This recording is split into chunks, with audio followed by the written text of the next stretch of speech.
listen, there is this struggle that goes on with majority of the people, trying to act rich, showing people that they're doing well financially, buying things that they don't want and all those kind of things. Guess what? Today I'm here to discourage you, and today's topic is all about why you need to act poor for you to be rich in this country of ours called Kenya. And by the way, if you're watching this video from outside the Kenya, the formula is still applicable. All what you need to do is to sit back, relax, watch this video to the end so that you understand. All right, let me just clarify.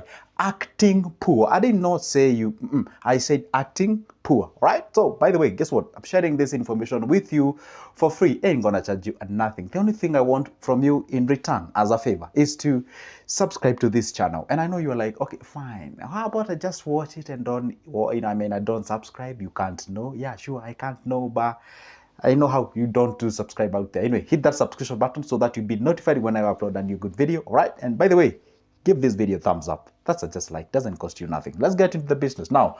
Number one, why you should do so. I've actually outlined these points in points form, and there are 5 of them, right? Let's get to the point number one. The point number one, guess what? If you act poor, guess what happens? You have what we call less financial disturbances. Okay, now let me ask a very simple question. Can you imagine this? You have a family member who visits your home, or maybe you meet on the way, and perhaps you guys, you're trying, you're dressing to, it's called, you dress to impress, all right? And then whenever they ask you, you tell them, hey, guess what? This shirt cost me like, guess what? Close to $300, or maybe this shoe cost this or whatever, and those kind of things. And you're just flexing to make it look like you've made it in life, and you're actually trying as much as you can to make sure that you impress a lot of people who are out there. And by the way, you don't even love those guys, eh? And by the way, let me give you a simple trick. They don't even notice that. So the point is this: when you try the much you can to impress people, you actually go ahead and use a lot of money in the process. So guess what? The moment you do not even act as if you have the thing,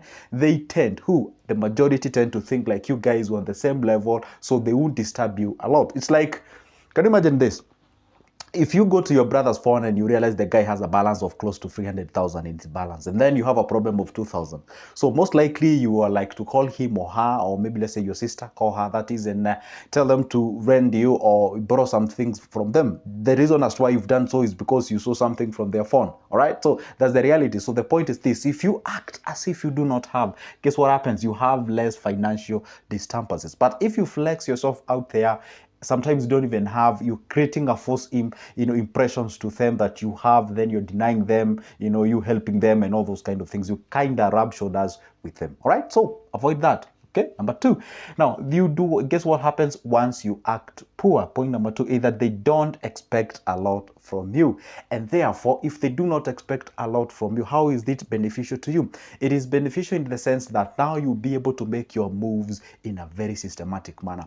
And guess what? This actually, I can borrow some examples from the guys who are graduates from the universities. You find these guys are quite a programmed, and then they're in a situation whereby they can't even start any kind of a business because they are like, what kind of an impression will I create in the society, bearing in mind I'm a graduate? And can you imagine this? If I start selling vegetables, I'll be like, no, come on, they don't expect that. Okay, so if they expect a lot from you, then they kind of limit your options. But if they do not expect much from you, then you have an array of options where you can actually pick from. Okay, now the point is this: sometimes what you choose to do is actually what brings you in trend. For example, let's say when I started making these videos, I'm a suit guy, that every time I have to come here with a suit in a very shiny thing and all those kind of things. Do you know how much it would cost me to actually be able to sustain that existence of a suit? Like almost every time, it will cost a lot of money. And by the way, some of the celebrities you guys usually follow and watch, you know what happens? Those kind of dresses that they usually dress is not really what they own. They are dressed by some of the designers you can present there, and that's why some of them do usually give a shout out to those guys who actually dress them. So sometimes it's good to be very careful what you pick as your lifestyle, because if you know you cannot be able to sustain it, then avoid it as much as you can.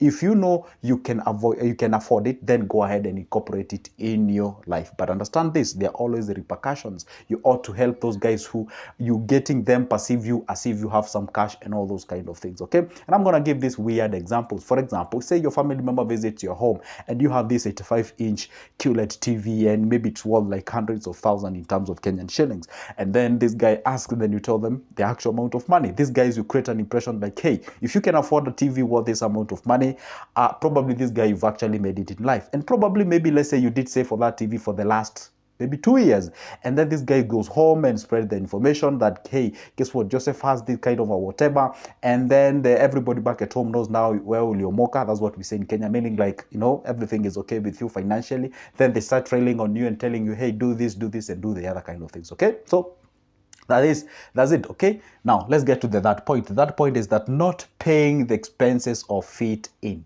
I'll repeat that point. See, if you act poor, guess what happens? You won't pay the expenses of fit in. Let me just shed some light what exactly these expenses of fit in means. Okay, see, there are this kind of individuals. See, in any given nation, there are sort of three classes of people.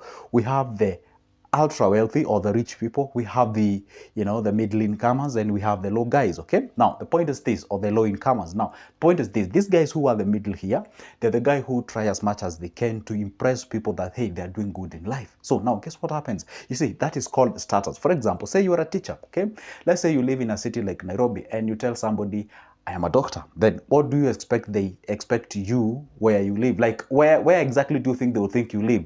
Obviously, probably don't think like you live in Githurai, you don't live in some places like Kawangware and what have you. They think of you living maybe in South C, South B, Slee, or maybe sometimes even in Kileleshwa, you can be a wealthy doctor or something of so. So there are some places where they assign you based on what you do. It's called the perception or the view. So now the point is this, because that's what you think they will perceive you, and which is true, then you end up actually being in those places, all right? So that at least whatever they expect of you, it's actually what's happening. Therefore, you might realize that even the money that you're making, it's not really actually in a position to get you live in that specific place. And if it is, then it's leaving you in a situation whereby you can't even save a dime in terms of the investment for the sake of your future. Now, what happens if you were to live in an area where you are comfortable? By the way, I know some guys who are earning ups of even 300,000 per month. And these guys, were it not for their careers and what have you, then they will be living even in a house worth like 15,000. They wouldn't mind doing that. But anyway, can you imagine living in a 15,000 worth of a house and you're earning over 300,000 Kenyan shillings? And probably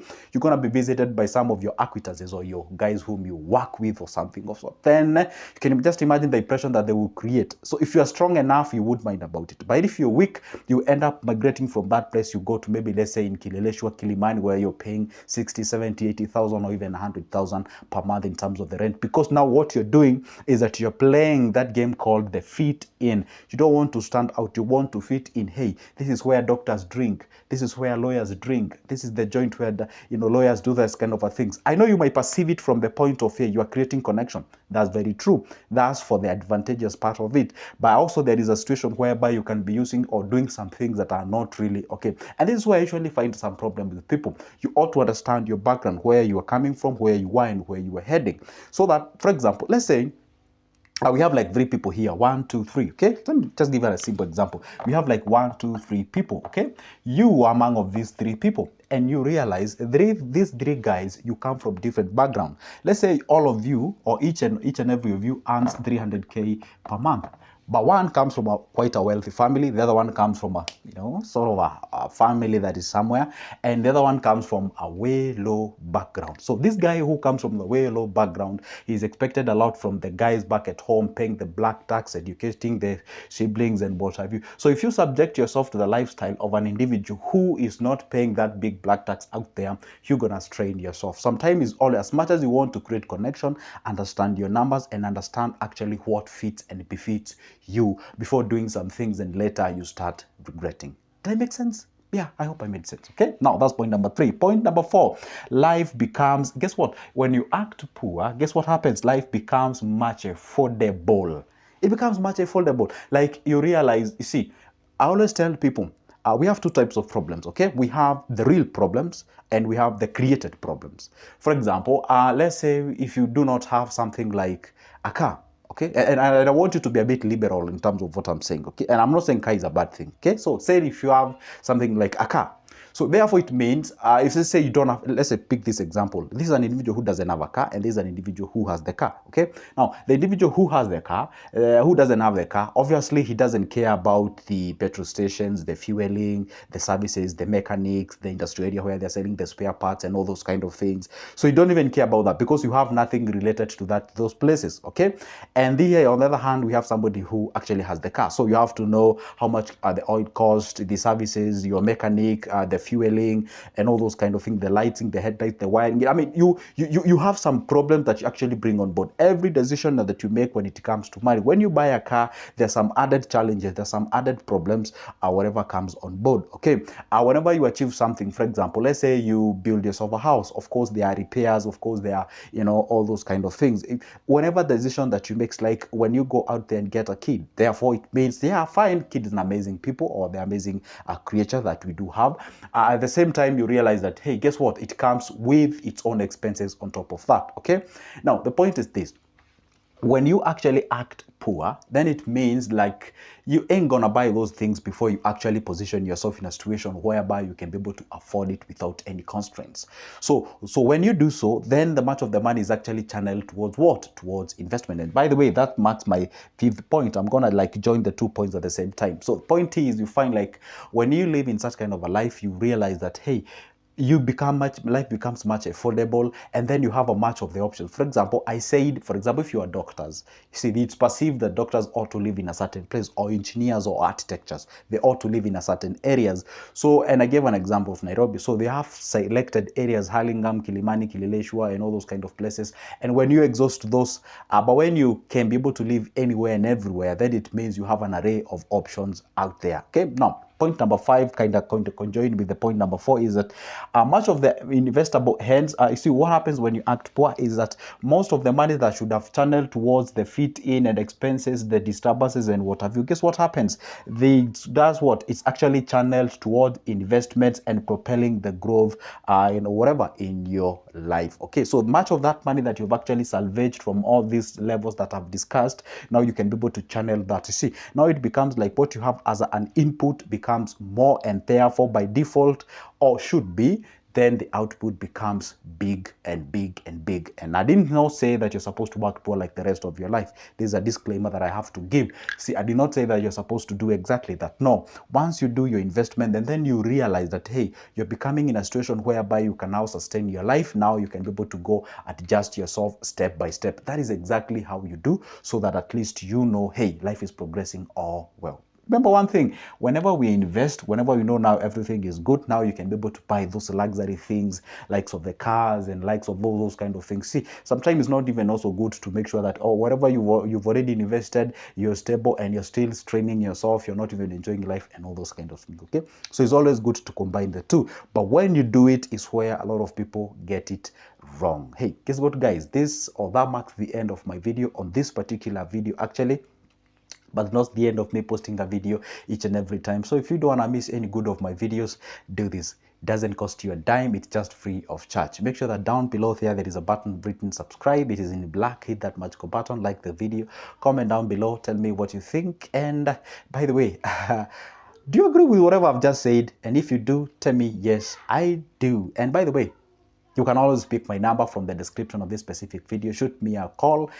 I'm ready to go ahead and take you through in terms of the investments and businesses, and for just a cup of coffee's price, okay? And again, don't forget, I got myself some booklets about investments. I do have a lot of business plans ready. You're thinking of starting cosmetics, a salon, you're thinking of starting things like, butchery, the spare parts, the chemist or the pharmacy, the whatever. I have all those business plans ready for you, okay? So if you want to pick any, it goes for only $280 a copy. Give me a call, use that number, and let's get started, and let's help each other when it comes to business. For now, it's a goodbye, and see you in the next one.